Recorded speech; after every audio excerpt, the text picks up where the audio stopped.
பாட்டாளி மக்கள் கட்சி பொறுத்தவரை இந்த கூட்டம் அவசியம் அவசரமும்.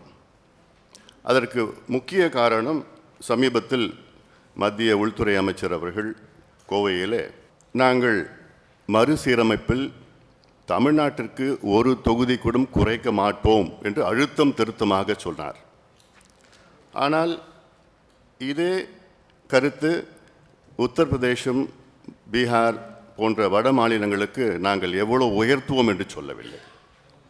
இதிலிருந்து என்ன தெரிகிறது என்றால், மத்திய அரசு அவர்களுக்குள் இந்த மறுசீரமைப்பை பேசிக்கொண்டிருக்கின்றார்கள் என்று தெள்ளத் தெளிவாக தெரிகிறது. அதனால்தான் இந்த கூட்டம் அவசியமானது. முதல்வர் அவர்கள் இதை அத்துணை தென் மாநில முதலமைச்சர்களை நேரிலே சந்தித்து இது ஒரு அழுத்தம் தொடர்ந்து இதை சட்ட ரீதியாகவும் அரசியல் ரீதியாகவும் கொடுக்க வேண்டும் என்று எங்களுடைய பாட்டாளி கட்சியுடைய கருத்தாக நாங்கள் சொல்கின்றோம்.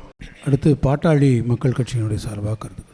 மாண்புமிகு தமிழக முதல்வர் அவர்களுக்கும் அமைச்சர் பெருமக்களுக்கும் அனைத்து கட்சி தலைவர்களுக்கும் அரசு அதிகாரிகளுக்கும் பாட்டாளி மக்கள் கட்சி சார்பில் எங்களுடைய பணிவான வணக்கங்கள்.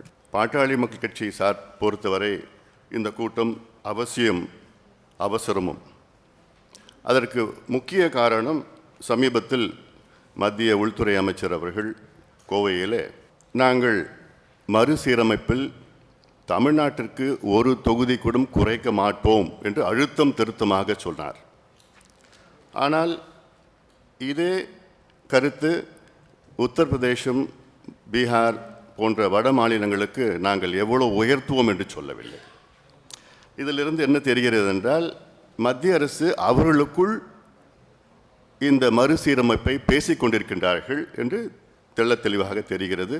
அதனால்தான் இந்த கூட்டம் அவசியமானது.